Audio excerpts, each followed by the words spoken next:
ಎಲ್ಲರಿಗೂ ನಮಸ್ಕಾರ. Kannada GK time ಚಾನಲ್ಗೆ ಸ್ವಾಗತ. ನಾನು ಈ ವಿಡಿಯೋದಲ್ಲಿ ಕೇಳೋ ಎಷ್ಟು ಪ್ರಶ್ನೆಗಳಿಗೆ ಉತ್ತರಿಸಿದ್ದೀರಿ ಎಂದು ಕಮೆಂಟ್ ಬಾಕ್ಸ್ನಲ್ಲಿ ಕಮೆಂಟ್ ಮಾಡಿ ತಿಳಿಸಿ. ಹಾಗಾದರೆ ಈ ವಿಡಿಯೋನ ತಡ ಮಾಡದೆ ಶುರು ಮಾಡೋಣ.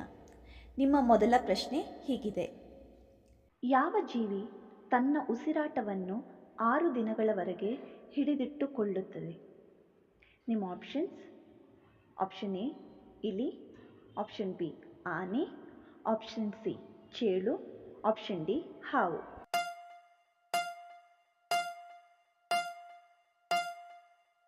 ಸರಿಯಾದ ಉತ್ತರ ಚೇಳು. ಯಾವ ದೇಶದ ಜನರು 2024ರಲ್ಲಿ ಹೆಚ್ಚು ಅಧ್ಯಯನ ಮಾಡುತ್ತಾರೆ? ನಿಮ್ಮ options: option A Canada, option B ಉತ್ತರ ಕೊರಿಯಾ, ಆಪ್ಷನ್ ಸಿ ಚೀನಾ, ಆಪ್ಷನ್ ಡಿ ಜಪಾನ್.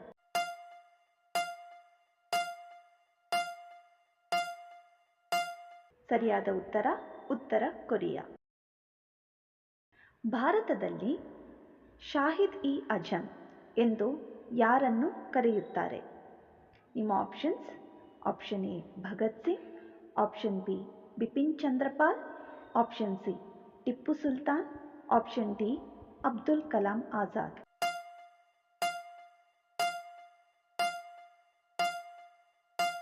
ಸರಿಯಾದ ಉತ್ತರ ಭಗತ್ ಸಿಂಗ್. ಭಾರತದಲ್ಲಿ ಒಟ್ಟು ಎಷ್ಟು ಹೈಕೋರ್ಟ್ಗಳಿವೆ? ನಿಮ್ಮ options: option A 20, option B 22, option C 25, option D 26.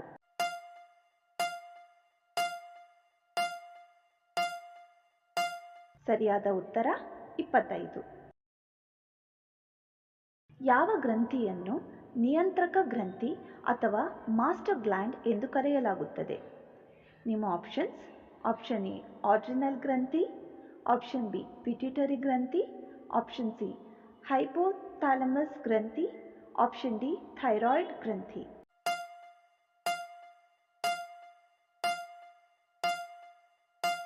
ಸರಿಯಾದ ಉತ್ತರ ಪಿಟ್ಯೂಟರಿ ಗ್ರಂಥಿ. ಭಾರತದ ಅತಿ ದೊಡ್ಡ ಪ್ರಾಣಿ ಸಂಗ್ರಹಾಲಯ ಯಾವುದು? ನಿಮ್ಮ options: option A Maharaj Bagh, option D Deere park, option C Jaipur park, option D ಅಣ್ಣಾ ಝೂಲಾಜಿಕಲ್ ಪಾರ್ಕ್.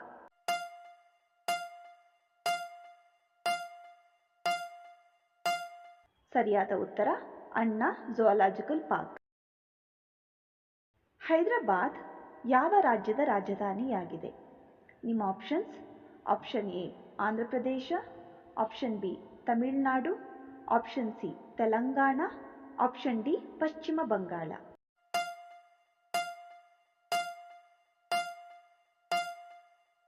ಸರಿಯಾದ ಉತ್ತರ ತೆಲಂಗಾಣ. ಜಾಮ ಮಸೀದಿಯನ್ನು ಯಾವ ಮೊಘಲ್ ದೊರೆ ನಿರ್ಮಿಸಿದನು? ನಿಮ್ಮ options: option A Akbar, option B Aurangzeb, option C Bahadur Shah, option D Shahjahan.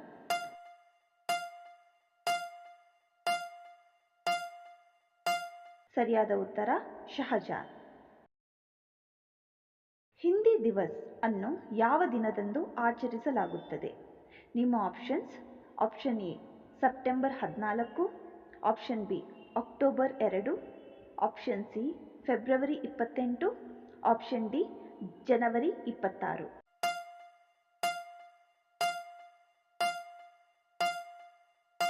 ಸರಿಯಾದ ಉತ್ತರ ಸೆಪ್ಟೆಂಬರ್ 14. ಭಾರತದ 2ನೇ ಅತಿ ದೊಡ್ಡ ರಾಜ್ಯ ಯಾವುದು? ನಿಮ್ಮ options: option A Rajasthan, option B Madhya Pradesh, option C Andhra Pradesh, option D Maharashtra.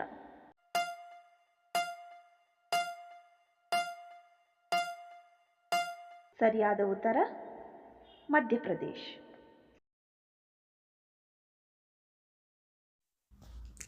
ಈ ವಿಡಿಯೋ ಇಷ್ಟ ಆದರೆ ನಮ್ಮ ಚಾನಲ್ಗೆ ಸಬ್ಸ್ಕ್ರೈಬ್ ಮಾಡೋದನ್ನು ಮರಿಬೇಡಿ. ಹಾಗೆ ವಿಡಿಯೋಗೊಂದು ಲೈಕ್ ಕೊಡಿ. ಧನ್ಯವಾದಗಳು.